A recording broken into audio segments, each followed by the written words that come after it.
अस्सलामुअलैकुम and welcome in study corner NF. तो कैसे हैं आप सब? आई होप कि आप सब ठीक होंगे। तो आज के इस सेशन में हम स्टार्ट करने वाले हैं हिस्ट्री ऑफ इंग्लिश लिटरेचर का एक और टॉपिक जो है पोएट ऑफ रोमांटिक एज, जो आज हम कवर करेंगे। इसमें राइटिंग स्टाइल्स और वर्क, मतलब हम इसके अंदर जो है वो बायोग्राफी को ज़्यादा जो है वो प्रेफरेंस नहीं देंगे। बायोग्राफी हम थोड़ी थोड़ी सी पढ़ेंगे, लेकिन जो हमारा मेन फोकस होगा आज इस वीडियो में वो हमारा होगा पोएट ऑफ रोमांटिक एज की राइटिंग स्टाइल्स के, किस तरीके से राइटिंग स्टाइल होते थे और किस कौन कौन से वर्क हैं जो फेमस वर्क हैं पोएट्स के। आज जो हम पढ़ने वाले हैं पोएट्स, उसमें है William Wordsworth, S T Coleridge, John Keats and P B Shelley. आज हम ये चार पोएट्स को जो है वो पढ़ेंगे, इनके राइटिंग स्टाइल को देखेंगे और इसके अलावा इनकी जो है हम वर्क को जो है आज इस वीडियो में देखेंगे। तो वीडियो स्टार्ट करने से पहले like my video, subscribe my channel, press the bell icon button, ताकि इस तरह की जो भी वीडियोज़ हैं वो आप तक पहुंच जाएं। तो आइए आज की वीडियो स्टार्ट करते हैं। सबसे पहले है जो इस राइटर की हम बात करने वाले हैं वो है विलियम वर्ड्सवर्थ। विलियम वर्ड्सवर्थ जो कि रोमांटिक एज का सबसे बड़ा पोएट माना जाता है, जिसे हम लेक पोएट भी कह सकते हैं और पोएट ऑफ नेचर भी हम कहते हैं।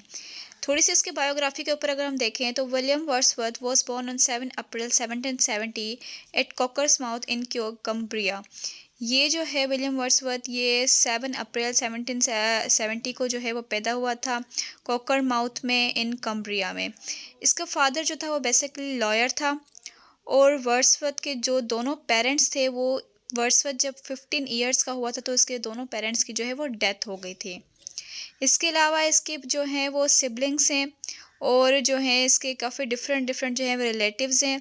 इसके अलावा as a young man Wordsworth develop a love of nature. जब ये यंग मैन ही था, जब ये अपनी जवानी में था, तो वर्ड्सवर्थ के अंदर जो है एक नेचर के लिए लव पैदा हो गया था।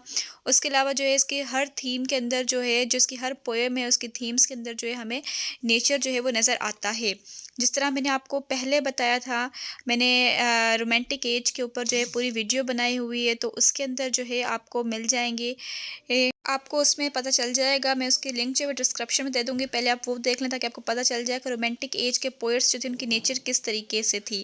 क्योंकि फ्रेंच रेवोल्यूशन, जिस तरह मैंने आपको बताया था, अमेरिकन रेवोल्यूशन आया था, फ्रेंच रेवोल्यूशन, तो उनकी जो डिमांड्स थी वो थी इक्वालिटी, फर्टर्निटी और लिबर्टी, मतलब फ्रीडम। तो इनकी जितने भी वर्ड्सवर्थ हैं, एस टी कॉलरेज है, इसके अलावा कीट्स है, पी बी शेले है, और जितने भी पोएट्स हैं रोमांटिक एज की, उनकी पोएट्री के अंदर आपको जो है वो फ्रीडम, लिबर्टी और नेचर के ऊपर जो है बहुत सा जो है आपको मिलेंगी पोएट्रीज़। क्योंकि नेचर जो था, आपको पता है कि पहले के जो एज ऑफ रीजन्स थे उसके अंदर इमोशंस बिल्कुल लोगों से गायब हो गए थे। तो इमोशंस को पैदा करने के लिए ये जो राइटर्स हैं उन्होंने, जिसमें विलियम वर्ड्सवर्थ का नाम भी आता है, उसने क्या किया था कि अपनी पोएट्रीज़ को लिखना शुरू किया, नेचर का उसमें लिखना शुरू किया, ताकि लोगों जब जब लोग उसे पढ़ें तो उनमें दोबारा से इमोशंस जो हैं वो पैदा हों और लव पैदा हो फॉर नेचर। तो आइए अब हम इसकी इसकी जो है शॉर्ट बायोग्राफी हमने देख ली है। इसके बाद हम जो मेन हमारा मोटिव है वो इसके स्टाइल के ऊपर, कि विलियम वर्ड्सवर्थ की पोइट्री की जो इसकी राइटिंग्स थी उसका स्टाइल कैसा था। तो सबसे पहले जो इसकी राइटिंग स्टाइल थी वो थी सिंपल ऑर्डिनरी लाइफ। इसका मतलब था कि विलियम वर्ड्सवर्थ जो था उसका मेन फोकस था कि poetry should be simple and on ordinary life. इसका एक टेक्स्ट है जो कि कोलैबोरेशन है वर्ड्सवर्थ और एस टी कॉलरेज का, लिरिकल बैलेड, जो माना जाता है कि जिसके पब्लिश होने से ही रोमांटिक एज की स्टार्टिंग होती है। उसमें बेसिकली ये बताया गया था, उसमें उस जो वो टेक्स्ट है लिरिकल बैलेड, जब आप उसे देखेंगे उसके ऊपर मैंने वीडियो भी बनाई हुई है, आपको जो डिस्क्रिप्शन में आपको उसकी लिंक भी मिल जाएगी, आपको पता चलेगा कि किस तरीके से जो है विलियम वर्ड्सवर्थ चाहता था कि लोगों के बीच में जो लोग हैं उनको जो है वो पोइट्री समझ आए, लोग उससे जो है समझें, उसे अपनी लाइफ में जो है एम्प्लॉय करें। इसके अलावा विलियम वर्ड्सवर्थ का ये मानना था कि poetry should be simple on ordinary life. Poetry को सिंपल होना चाहिए, डायरेक्ट होना चाहिए, क्लियर होना चाहिए, और जब जैसे कि हर इंसान की एक्सेस में वो पोइट्री आए। तो इसका मेन फोकस था सिंपल ऑर्डिनरी लाइफ। इसके अलावा आपको विलियम वर्ड्सवर्थ की पोइट्रीज़ के अंदर विविड इमेजनरी मिलेगी, मतलब इमेजरी आपको जो है बिल्कुल रिच मिलेगी। इसके अलावा इसकी पोइट्रीज़ में आपको रिजेक्शन ऑफ फॉर्मलिज्म, इसमें आपको कोई भी फॉर्मलिज्म नहीं मिलेगा।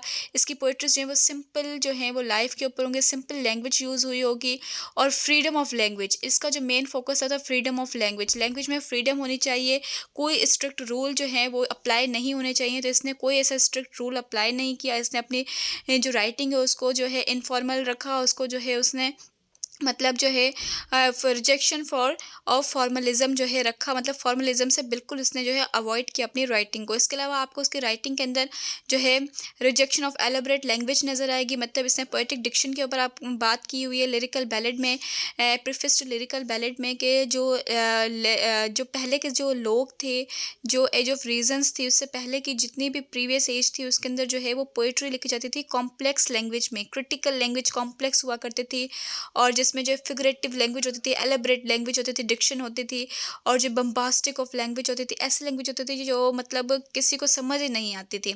मतलब उसको समझने के लिए भी आपको जो है वो एक अलग से डिक्शनरी जो है वो लेनी पड़ती थी ताकि वो लेकर और फिर आप उसे समझ सकें। तो इसने कहा विलियम वर्ड्सवर्थ ने कि मुझे जो है वो ऐसी जो है पोइट्री होनी चाहिए जो कि जिसमें जो एलेबरेट लैंग्वेज जो है वो यूज़ नहीं हो बल्कि सिंपल लैंग्वेज यूज़ हो। इसके अलावा इसकी पोइट्री में आपको डीप कनेक्शन टू नेचर का कहते हैं कि इसको ये नेचर को जिस तरह कहते हैं ना पूजा करना, तो ये नेचर की पूजा करता था, इतना ये जो है डीप कनेक्टेड था नेचर के साथ। तो इसकी पोइट्रीज़ के अंदर आपको जो है वो नेचर जो है बिल्कुल जो है रिच मिलेगा। इसके अलावा इसकी पोइट्रीज़ जो है ऑटोबायोग्राफिकल लिरिक्स भी आपको मिलेंगे, मतलब इसके पोइट्रीज़ के अंदर आपको जो है वो पर्सनल एक्सपीरियंसेस, मतलब विलियम वर्ड्सवर्थ के अपने पर्सनल एक्सपीरियंसेस भी आपको मिलेंगे।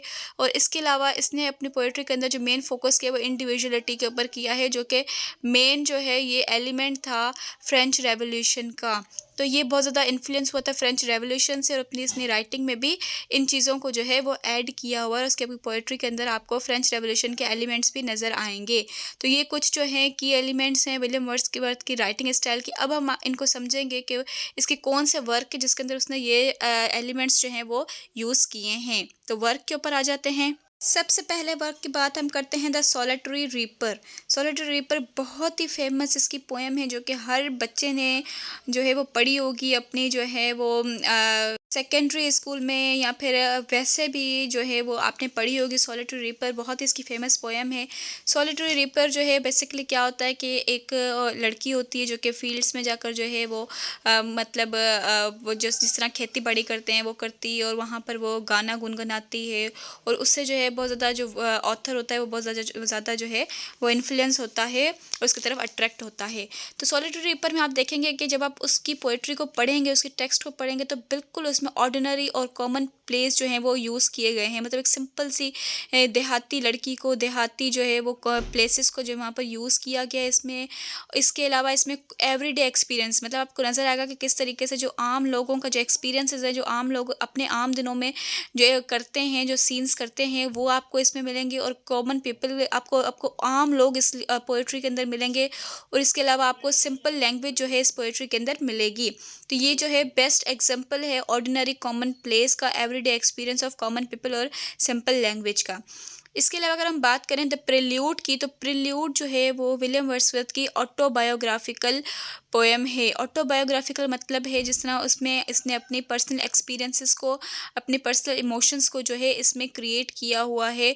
इसने अपना पर्सनल टच जो है इस पोएम के अंदर जो है वो दिया हुआ है। इसके अलावा इसकी पोएम है द डैफोडिल्स, जो मोस्ट फेमस पोएम है इसकी। द डैफोडिल्स जो डैफोडिल्स फ्लावर्स के ऊपर है, आपने सब ने पढ़ी होगी क्योंकि ये हर स्कूल वगैरह में जहाँ कहाँ पढ़ाते हैं। तो ये बहुत ज़्यादा फेमस पोएम है जिसके अंदर आप देखेंगे कि डैफोडिल्स में बिल्कुल सिंपल लैंग्वेज का यूज़ किया गया है। आप इसको देखेंगे इसमें कॉमन लाइफ का यूज़ किया गया है, एवरीडे एक्सपीरियंसेस आपको मिलेंगे। इसमें सेलिब्रेट नेचर आपको नज़र आएगा कि इसमें पोएट ने जो है वो नेचर को सेलिब्रेट किया, मतलब इसमें आपको रिच नेचर जो है वो मिलेगा। नेचर की जो है आपको तारीफ़ मिलेगी। इसके अलावा इसमें आपको ट्रांसफॉर्मेटिव पावर ऑफ मेमोरीज़ मिलेंगी, मतलब किस तरीके से मेमोरीज़ जो हैं वो आपको जो है वो ट्रांसफॉर्म कर सकती है आपकी मेमोरीज़ को। तो वो आपको जो है इसमें पोएम में आपको आराम से जो है वो मिलेंगी। इसके अलावा इसकी एक और पोएम है the lyrical ballad. Lyrical ballad इसकी मोस्ट फेमस जो है टेक्स्ट है।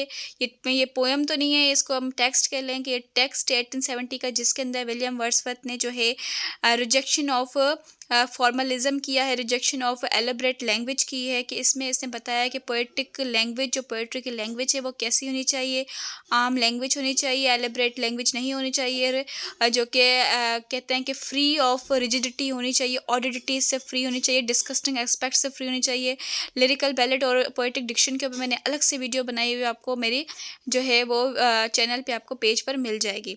तो ये इसकी कुछ जो है पोएम्स हैं जो कि इसकी मोस्ट फेमस है, और मैंने इसके अंदर आपको बताया कि किस तरीके से इसने अपनी राइटिंग स्टाइल जो है वो यूज़ की हुई है। तो यहाँ तक आई होप आपको समझ आ गया होगा। इसके अलावा नेक्स्ट बात करते हैं एस टी कॉलरिज की। एस टी कॉलरिज की अगर बात करें तो S T Coleridge was born in 1772 in a country town in England. ये इंग्लैंड में पैदा हुआ था। इसका फादर जो था वो एक लोकल चर्च का विकार था और हेड मास्टर था लोकल स्कूल का। इसके अलावा इसके फादर के जो हैं बहुत ज़्यादा बच्चे थे, अ टन ऑफ किड्स थे, मतलब इसके बहुत ज़्यादा सिबलिंग्स थे एस टी कॉलरिज के, जिसमें इसके तीन जो भाई बहन थे वो इसकी फर्स्ट मदर में से थे, और देन जो है इसके 10 किड्स जो थे वो किस में से थे, सेकंड मदर में से थे, मतलब इसके फादर की सेकंड वाइफ में से थे। इसके अलावा इससे हम कहते हैं कि ये विलियम वर्ड्सवर्थ जो है इंग्लिश पोएट है।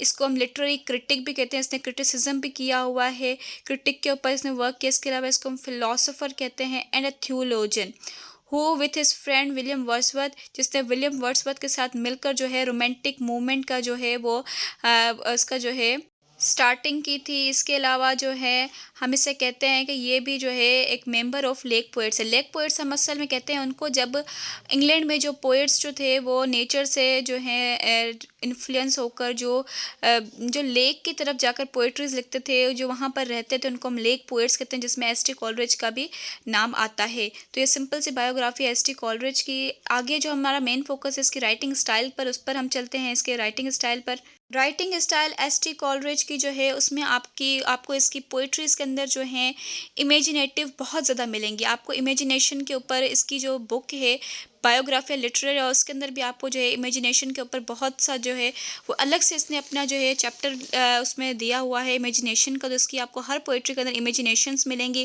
रिच इन सिंबोलिज्म, इसकी हर पोइट्री के अंदर सिंबोलिज्म भरे हुए हैं, मतलब ये हर चीज़ को जो है सिंबोलाइजेस करता था, सिंबोलिज्म्स यूज़ करता था। इसके अलावा इसके अंदर विविड एंड डिटेल इमेजरी आपको मिलेगी, लिरिकल क्वालिटीज़ मिलेगी। इसकी पोएट्री जो है वो लिरिकल होती हैं, पढ़ने में जो है वो म्यूज़िकल जो है रिदम क्रिएट होती है। इसके अलावा इसकी पोएट्रीज़ में आपको सुपर नेचुरलिज्म मिलेगा, मतलब इसको एक ऐसा नेक था, इसमें एक ऐसी एबिलिटी थी जो इसको इनोवेटिव भी बनाती है इसी चीज़ की वजह से कि ये अपनी पोएट्रीज़ के अंदर जो है सुपर नेचुरल एलिमेंट्स जो है वो यूज़ करते थे। सुपर नेचुरल एलिमेंट्स मतलब बियॉन्ड नेचुरल, मतलब जो नेचुरल चीज़ें नहीं हैं, जो सिर्फ फैसिनेशन में होती हैं, जो सिर्फ हम सोच सकते हैं। इसके अलावा फ्लावरिंग रिदम आपको इसके जो है पोएम्स में मिलेंगी।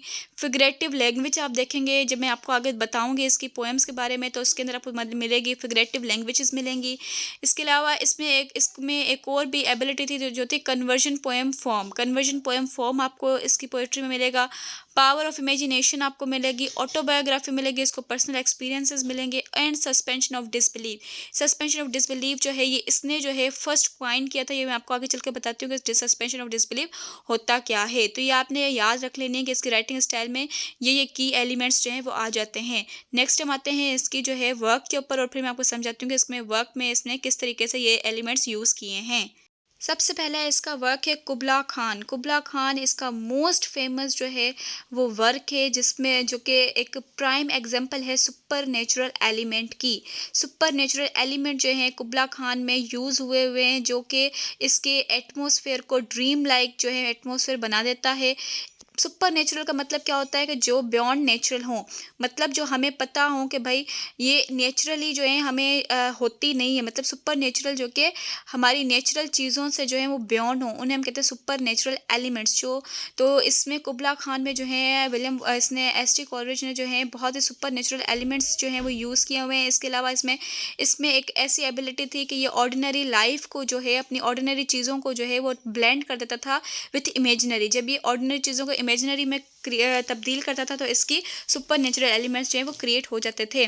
जिस तरह आपको कुबला खान में मिलेगा कि इसने जो है वो जब अपनी पोएम स्टार्ट करता है तो ऑर्डिनरी थिंग्स से स्टार्ट करता है, नेचुरल अपना लैंडस्केप दिखाता है और जो है वो ऐसे ऐसे प्लेसेस दिखाता है जो जो एम्पीरियर्स ने जो है वो बिल्ट किए थे। लेकिन फिर जब आगे आगे जब पोएम प्रोग्रेस करती है तो आपको नज़र आएंगे कि उसके अंदर आपको बहुत ज़्यादा जो है सुपर नेचुरल एलिमेंट मिलेंगे और जब पूरी की पूरी पोएम है वो टर्न हो जाती है सुपर नेचुरलिज्म में। इसके अलावा आपको राइम ऑफ एंशिएंट मैरिनर जो है वो इसके सेकंड मोस्ट इम्पॉर्टेंट और मोस्ट फेमस पोएम है। इसमें आपको जो है मतलब इस पोएम के अंदर जो है राइम ऑफ एंशिएंट मैरिनर में आपको फिगरेटिव लैंग्वेज मिलेगी, लिरिसिज्म मिलेगा, म्यूजिकल क्वालिटी मिलेगी। मतलब आपको इसकी जो पोएम है उसकी जो आपको लाइन्स हैं जो कंपोज हुई हुई हैं उसमें आपको बिल्कुल लिरिकल मिलेगा।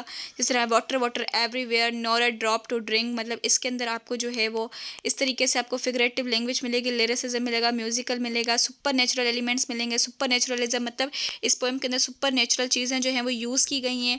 वो किस तरीके से यूज़ की गई हैं कि यहाँ पर जो है सिम्बोलिज्म्स यूज़ की गई है, इमेजिनरी डिटेल डिस्क्रिप्शन यूज़ की गई है। अब कैसे कि राइम ऑफ एंशिएंट मैरिनर आपको पता है कि राइम ऑफ एंशिएंट मैरिनर जो है वह एक मैरिनर के ऊपर बनी हुई है जो कि एक काफ़ी ज़्यादा सीरीज़ ऑफ एक्सपीरियंसेस से मतलब एक कुछ ऐसे एक्सपीरियंस जो होते हैं उसके कुछ ऐसे हॉरर एक्सपीरियंस होते हैं जिनसे वो गुजरता है और फिर वो अपनी चीज़ें जो है अपनी जो भी अपनी कहानी है वो दो लोगों को जो है वो सुनाता है जिसमें वो बहुत ज़्यादा एक्सपीरियंस से गुजर चुका होता है। उसमें आपको मिलेगा एल्बर्ट्रोस। एल्बर्ट्रोस एक जो है परिंदा है जो कि आपको सिम्बोलाइज़ करेगा, क्या सिम्बोलाइज़ करेगा, गुड लक भी और ब्यूटी भी। और उसको जब वो मार देते हैं तो वो उसके लिए डिस्ट्रक्टिव ऑफ नेचुरल वर्ल्ड जो है साबित होता है। तो ये कुछ जो हैं इसमें चीज़ें राइम ऑफ एंशिएंट मैरिनर में आपको मिलेंगी। इसके अलावा फर्स्ट एट मिडनाइट ये इसकी एक और पोएम है जिसमें आपको पावर ऑफ इमेजिनेशन मिलेगी। इसके अंदर आपको इमेजिनेशन मिलेगी कि किस तरीके से जो है एक लोगों में इमेजिनेशन होती है कि वो अपनी जो है क्रिएट कर सके अपने वर्ल्ड को। इसके अलावा बायोग्राफी लिटरेरिया है जो कि इसका मोस्ट इंपॉर्टेंट टेक्स्ट है जिसमें इसने जो है रोल ऑफ पोएट की बात की गई है, पोएट की क्या रोल है सोसाइटी में। इमेजिनेशन के ऊपर अलग से इसने वीडियो बनाई है कि इमेजिनेशन क्या होता है, इमेजिनेशन और फैंसी में क्या जो है वो डिफरेंस है। इसके अलावा नेचर ऑफ पोएट्री के बारे में बताइए और ऑर्गेनिक यूनिटी के बारे में बताया कि पोएम के अंदर जो है वो हार्मोनिक स्ट्रक्चर होना चाहिए और ऑर्गेनिक यूनिटी होनी चाहिए उसके स्ट्रक्चर में, उसकी मीनिंग के अंदर।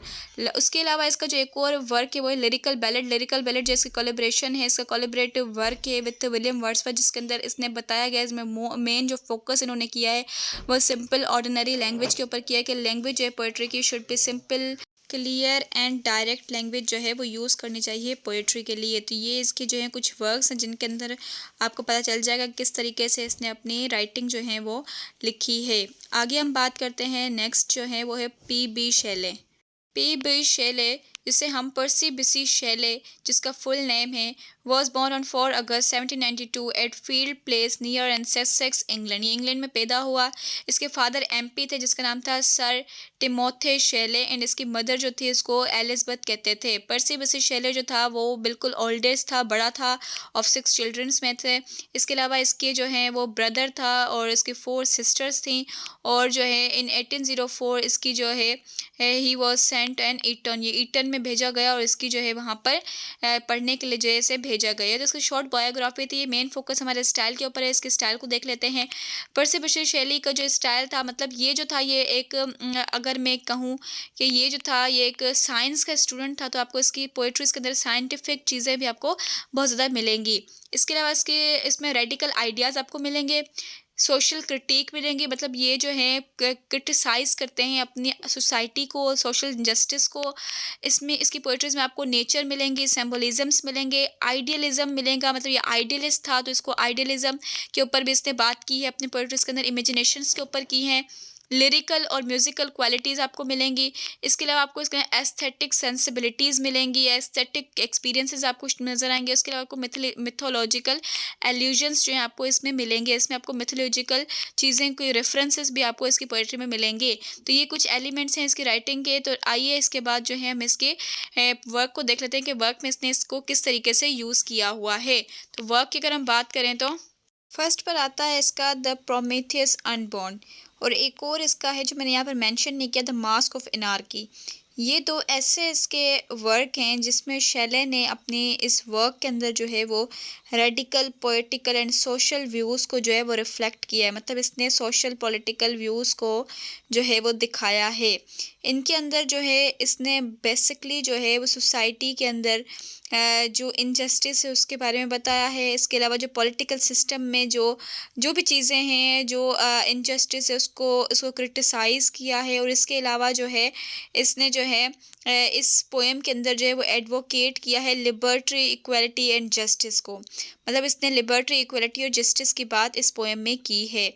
इसके अलावा अगर सेकंड की बात करें मॉन्ट ब्लैक, तो मॉन्ट ब्लैक भी इसकी एक फेमस पोएम है जिसके अंदर इसने रोमांटिक फैसिनेशन, ये पूरी की पूरी जो पोएम है ये नेचर से बिलोंग करती है। इसमें नेचर की जो है वो खूबसूरत जो है वो आप कह सकते हैं कि फैसिनेशन है। इसके अलावा इसकी अप्रोच जो है, ये जो कहता था, मतलब ये जो बंदा है पीबी शेले, इसकी जो अप्रोच थी वो ऐसी थी कि वो कहता था कि सैम्बल, मतलब जो नेचर है ना उसको हम इस तरीके से यूज़ करें, एज ए सैम्बल यूज़ करें, ताकि वो क्या हो कि वो सैम्बल की तरह जो है हमारी ट्रांसफॉर्मेटिव फोर्स को जो है वो इंक्रीज़ कर सके। मतलब वो सिंबॉलिक जो है हम नेचर को यूज़ करें।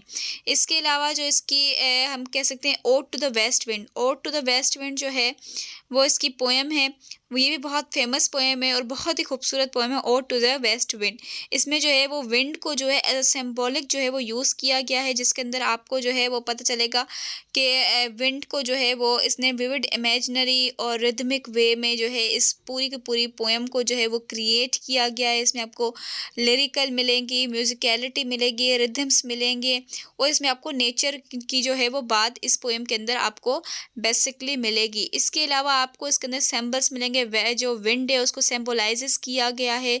इसके अलावा जो इसके अंदर आपको मिथोलॉजिकल जो है एल्यूजन्स मिलेंगी, इसके अंदर आपको मिथोलॉजिकल रेफरेंसेस मिलेंगे, काफ़ी रेफरेंसेस आपको मिलेंगे। जिस तरीके से मैंने आपको बताया कि विंड को जो है वो सैम्बल भी यूज़ किया गया है और इसको जो है इसको मतलब इस तरह यूज़ किया गया है कि विंड को इन्होंने कहा है कि ये सैम्बल है डिस्ट्रक्टिव का, मतलब ये डिस्ट्रक्टिव भी है और रीजनरेटिव भी है।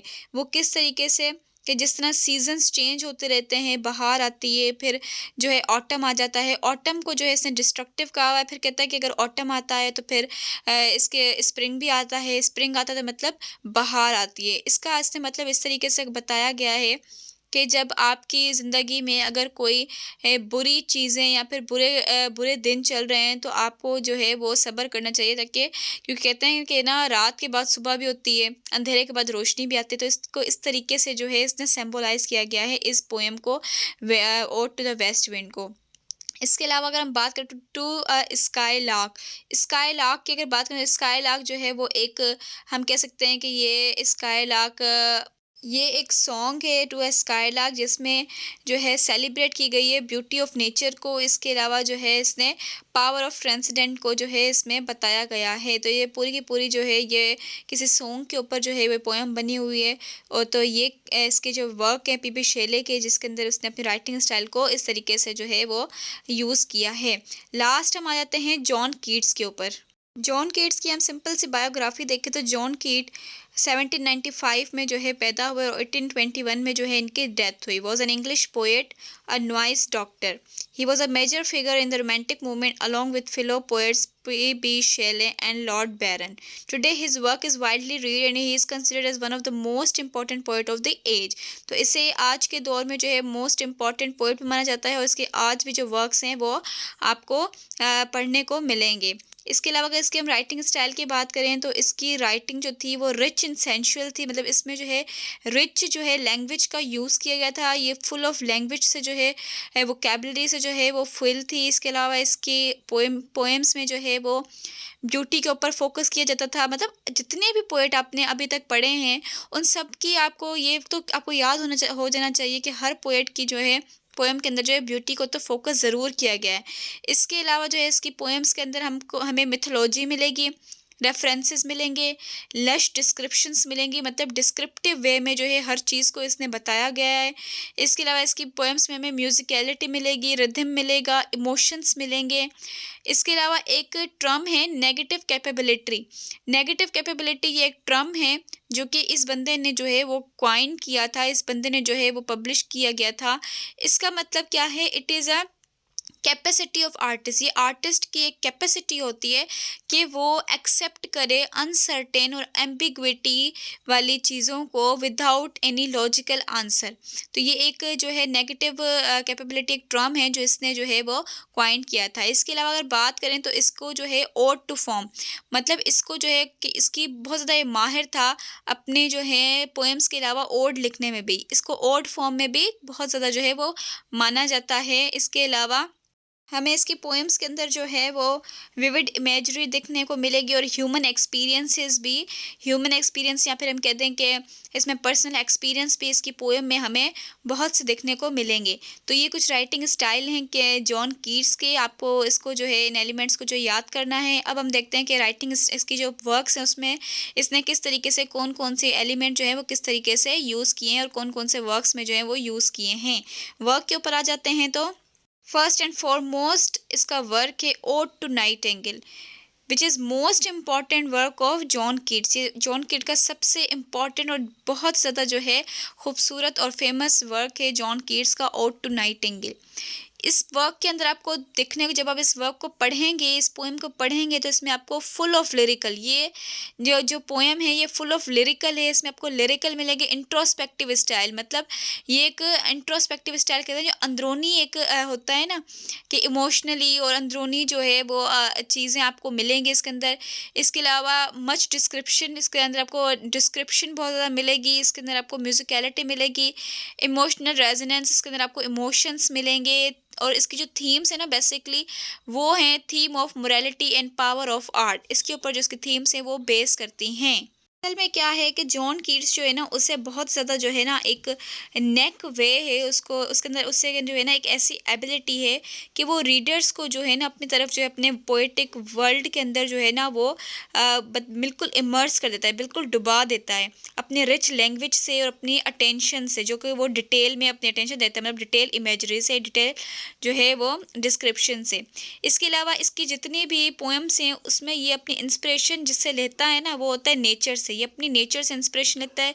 इसके अलावा मिथोलॉजी से लेता है और अपने जो है कहते हैं कि इसकी ह्यूमन एक्सपीरियंसेस से जो है ये लेता है। तो इसकी ओड टू नाइटिंगेल इसका जो है प्राइम एग्जांपल है इस चीज़ का, जिसके अंदर आपको ये सब चीज़ें मिलेंगे, मिथोलॉजी मिलेगी, ह्यूमन एक्सपीरियंसेस मिलेंगे।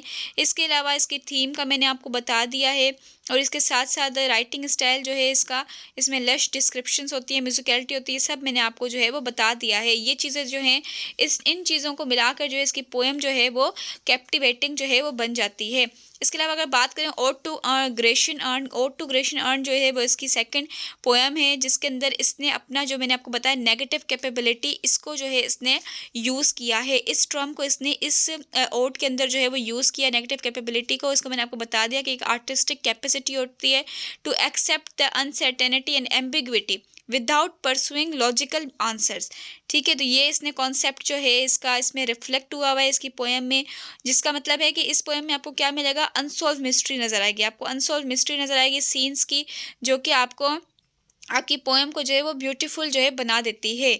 इसके अलावा अगर हम बात करें तो इसकी जो पोएट्री है उसके टू ऑटम क्या है, ऑटम के सीजन्स के ऊपर जो है इसने ये पोएट्री बनाई हुई है। टू ऑटम जो है ये इसकी ओड फॉर्म में है, इसके अंदर इसने ओड की तरह इसको लिखा है। इसके अलावा इसके अंदर आपको विविड इमेजरी और सेंसरी लैंग्वेज आपको इसमें मिलेगी। ये और ये मतलब ये जो पोएम है ना इसके अंदर आपको ये क्या है, ये बेसिकली सीजन्स के ऊपर है, जो कि आपको सीजन्स के बारे में बताएगी और लाइफ साइकिल के बारे में बताएगी कि लाइफ और डेथ की साइकिल किस तरीके से है। इसमें आपको इस चीज़ के बारे में जो है पता चलेगा। तो इसमें विविड इमेजरी के साथ इस पोएम को बनाया गया है और सेंसरी लैंग्वेज के साथ इस पोएम को बनाया गया है। तो कीट्स की राइटिंग स्टाइल की अगर हम बात करें तो कीट का राइटिंग स्टाइल जो है वो इमोशन से भरा हुआ है। इसके अलावा इसमें आपको ह्यूमन एक्सपीरियंसेस मिलेंगे, थीम्स जो हैं आपको लव, ब्यूटी की और इसके अलावा जो इमोशनल थीम्स और नेचर के बारे में आपको मिलेंगी।